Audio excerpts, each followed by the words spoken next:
Hello दोस्तों, मैं सोनू कुमार। पहले तो मकर संक्रांति की ढेर सारी आप लोग को बहुत शुभकामनाएं। चलिए ज़्यादा देरी नहीं करते हुए पढ़ते हैं यूरोप में राष्ट्रवाद का पार्ट 3 क्लास। राजनीतिक कारण के बारे में हम लोग जानते हैं। राजनीतिक कारण के बारे में हम लोग जानते हैं आज। चलिए पहले तो समझते हैं। हम बताए थे राजनीतिक कारण कहने का मतलब यह है। पहले तो हम बताए हैं, हमने जो छोटा मोटा परिचय था इतिहास के बारे में वो परिचय हमने दे दिया है।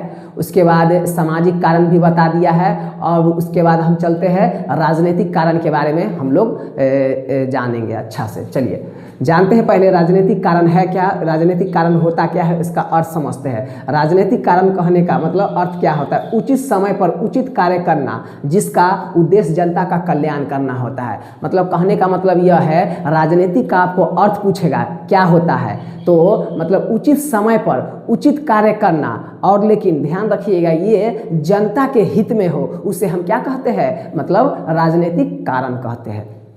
चलिए आगे पढ़ते हैं। तो फ्रांस में हम जैसे कि हम पढ़ चुके हैं, फ्रांस में जो निरंकुश शासक था जो लुई था, लुई के बारे में। तो लुई यहाँ स्टार्ट होता है, राजा कौन था? तो राजा कौन था तो हम जान चुके हैं। इसमें यहाँ फ्रांस में राजतंत्र की व्यवस्था था। कैसा था? राजतंत्र की व्यवस्था था। और ये शासक यहाँ का कैसा था? तो निरंकुश शासक था। निरंकुश शासक कहने का मतलब यह है जो राजा कह दिया वो हर हाल में हम लोग को पूरा करना है, उसे हम निरंकुश शासक कहते हैं। इसमें देखिए देवीय सिद्धांत का मतलब देवीय सिद्धांत का फ्रांस में प्रचलित था। जैसे कहने का मतलब यह है, जो हम बताए थे समाज को, मतलब सामाजिक कारण में बताए थे, समाज को 3 वर्गों में बांटा गया था, स्टेट में बांटा गया था। जैसे प्रथम स्टेट में कौन आता था? तो पादरी लोग आता था। द्वितीय स्टेट में कौन आता था? तो द्वितीय स्टेट में आता था कुलीन लोग आता था। और तृतीय स्टेट में जितना हो सके सर्वहारा वर्ग में सब आता था, मास्टर से लेकर के जो भी ये तृतीय स्टेट में आता था। तो कहने का मतलब यह है, हम बताए थे जो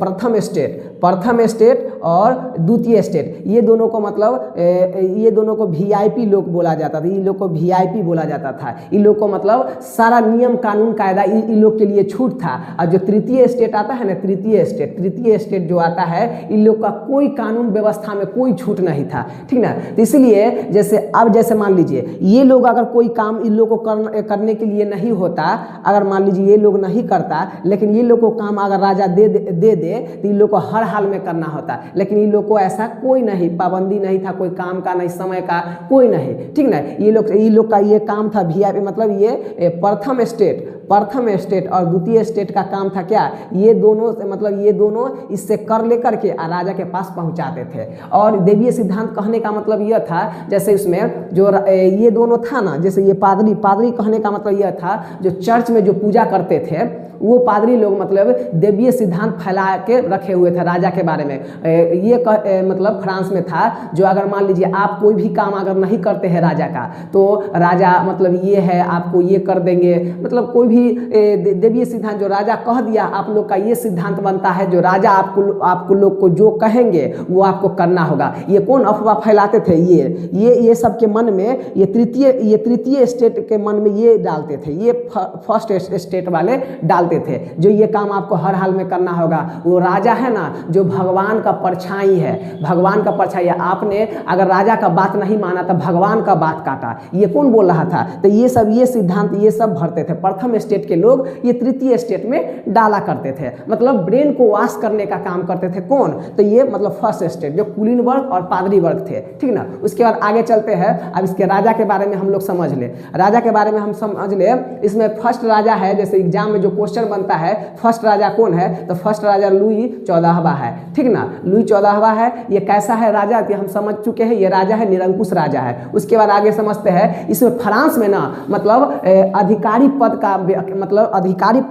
का व्याख्या किया जाता था। मतलब जो मान लीजिए अधिकारी, मतलब इसमें ना मतलब होता है ना बपौती जिसको कहते हैं, उसी जो है इसका बपौती है ना, उसी को बोला जाता अधिकारी पद बोला जाता था। मान लीजिए आप योग्यता के लायक भी नहीं है, तब भी आपको सीट पे बैठा देगा, वो काम करने के लिए मजबूर करेगा। तो ये होता है मतलब अधिकारी पद। जैसे मान लीजिए हम राजा का बेटा है तो हमारा जो संतान आएगा वही गद्दी पे बैठेगा। इसमें अधिकारी पद मतलब अधिकारी पद का इसमें फ्रांस में प्रचलित था। अधिकारी पद कैसा था? तो वंशानुगत, मतलब वंशानुगत था अधिकारी पद, ठीक ना। उसके बाद ये गद्दी पर कब बैठा? तो ये गद्दी पर बैठा 14 मई 1643 ईस्वी में। कब बैठा था? लगभग 5 साल के अवस्था में ये बैठा। ये 5 साल के अवस्था में बैठा, 4 साल 8 महीना के अवस्था में ये बैठा। तो इसमें देखिए इसको ये मतलब ये 5 साल के अवस्था में ये बैठा। बताइए ये मतलब ये राजा के योग्य नहीं था, तब पर भी जैसे कहने का मतलब यह है जो अगर मान लीजिए कोई भी काम अगर कोई नहीं जानता हो लेकिन वही फील्ड में वो करते रहे, काम करते रहे तो वो क्या होता है? गलती सलती करके आदमी सीख ही जाता है। तो ये इतना निरंकुश हो गया, मतलब इतना निरंकुश हो गया, इतना मतलब योग्य बन गया मतलब राजा राजतंत्र करने के लिए, जो ये मतलब बताइए 4 साल 8 महीना में बैठा। ऐसे करते करते ये 72 साल ये शासन किया, 72 साल ये शासन किया। बताइए तो ये पूरा मतलब यहाँ का फ्रांस का जो मतलब गद्दी को मतलब ये क्या मतलब आगे बढ़ाने का काम किया, मतलब जनता के हित में नहीं, जनता के बेहित में काम किया। उसके बाद आर इसका काम और इसके बारे में हम जानते हैं। जैसे देखिए ये इतना निरंकुश था जो 75 साल तक पार्लामा का बैठक नहीं हुआ था। इतना निरंकुश था। कहने का मतलब ये पार्लामा होता क्या है? तो पार्लामा के बारे में बताते हैं। जैसे हम लोग का देखिए संविधान बना हुआ है। हम लोग अगर मान लीजिए नरेंद्र मोदी अगर कोई काम नहीं कर रहा है, ठीक ना, जैसे काम नहीं कोई अगर काम नहीं करे, कोई अधिकारी अगर काम नहीं करे, ठीक ना, तो उसको हम क्या दबाव दे सकते हैं। दबाव दे करके हम बोल सकते हैं जो आप काम नहीं कर रहे हैं, आपका ये कर्तव्य है। तो वही तो पार्लामा था जो फ्रांस में ये पार्लामा था। पार्लामा क्या था? जो मतलब राजा को न मतलब अंकुश लगाने वाला एक संस्था था, जो कभी मतलब कोई मतलब इसके शासनकाल में किसके शासनकाल लुई 14वां के शासनकाल में इसमें बैठक नहीं हुआ था। इसके शासनकाल में 175 वर्ष। उसके बाद इसके बेटा भी आया, उसका पोता भी आया।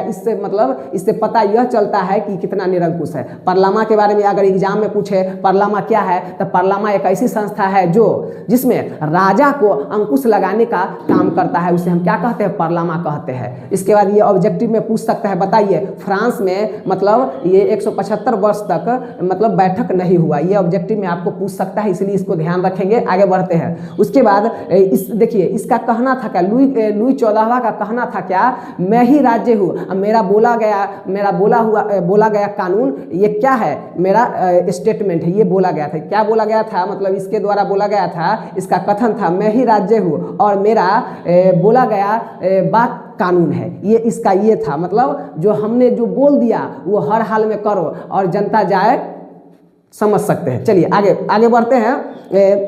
राजवंश पूछे, अगर पूछ दे जो फ्रांस में जो कौन सा राजवंश शासन कर रहा था, तो ये आपका हो जाएगा बुर्बो राजवंश से ये बिलोंग करता था। चलिए आगे हम जानते हैं लुई 15वां के बारे में। अब इसका शासनकाल खत्म होता है। अब इसके बारे में हम जानते हैं, लुई 15वां के बारे में जानते हैं। इसका शासनकाल था 1715 से लेकर के 1774 तक था। ये गद्दी पर बैठा था। ये इसके बारे में आगे हम इधर समझते हैं। यहाँ है लुई 15वां का शासनकाल है। इसका शासनकाल के बारे में हम जानते हैं। लुई 15वां 1715 से लेकर के 1774 तक ये मतलब शासन किया। इसके बारे में समझते हैं। इसके शासनकाल में जैसे हम समझते हैं ये एक अमेरिका के बारे में समझते हैं। पिक्चर ये अमेरिका का बनाते हैं, ठीक ना। अब यहाँ देखिए इसके बारे में हम समझाते हैं।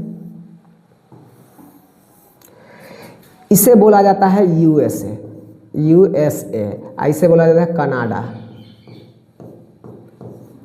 कनाडा।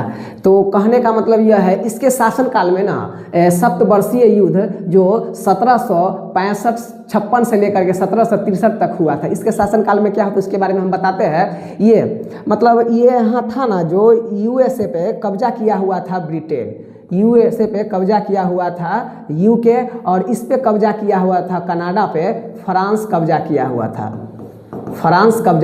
था। इसके बारे में समझते हैं। तो ये मतलब यहाँ के ये चाहता था, इंग्लैंड चाहता था कि जो कनाडा पे कब्जा हम करें, ठीक ना। तो इसको भगाने का मतलब प्लान बन रहा था। इसका साथ कौन देगा? यहाँ का जनता देगा। तो यहाँ के जनता से बात किया और यहाँ के जनता से ये बात किया कि जो मतलब हम तुम लोग को आज़ाद कर देंगे, लेकिन एक शर्त पे, जो हम जब इसको कनाडा पे कब्जा हम करेंगे, लेकिन हम इसको फ्रांस के भगाने में तुम लोग अगर हमको मदद करेगा तो हम तुमको क्या करेंगे, हम तुमको आज़ाद कर देंगे। तो ये लोग मान लेता है, ये लोग मान लेता है, लेकिन ये बात जा करके ये किसको कह देता है, ये जा करके लुई 16वां को जाके कह देता है, और लुई 15वां को जा करके कह देता है। लुई 15वां को कहने के बाद ये मतलब कह रहा है देखिए हम आपको मतलब जैसे हम आपके सामने नहीं आएंगे, यहाँ के जनता बोला इसका सपोर्ट, ये मतलब यहाँ के जनता है ना ये इसको प्रॉपर ढंग से सपोर्ट कर रहा है, लेकिन ये मतलब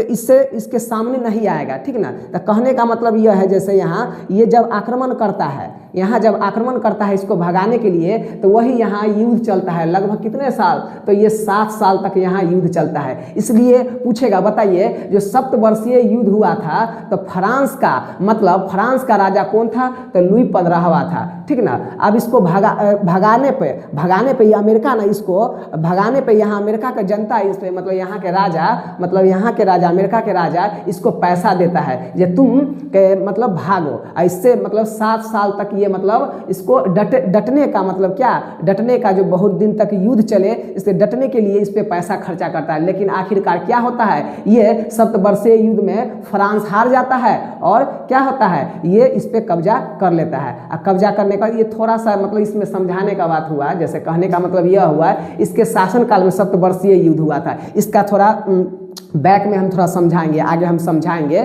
क्यों इसको हम बताएं अभी, ठीक ना। इसके बाद समझते हैं किसके पूछेगा सप्तवर्षीय युद्ध किसके बीच में हुआ था, तो इंग्लैंड और फ्रांस के बीच में हुआ था। उसके बाद इस जो अमेरिका पे कब्जा किया हुआ था, जो 13 उपनिवेश पे कब्जा किया हुआ था, कौन किया हुआ था, तो आपका इंग्लैंड कब्जा किए हुआ था। ब्रिटेन से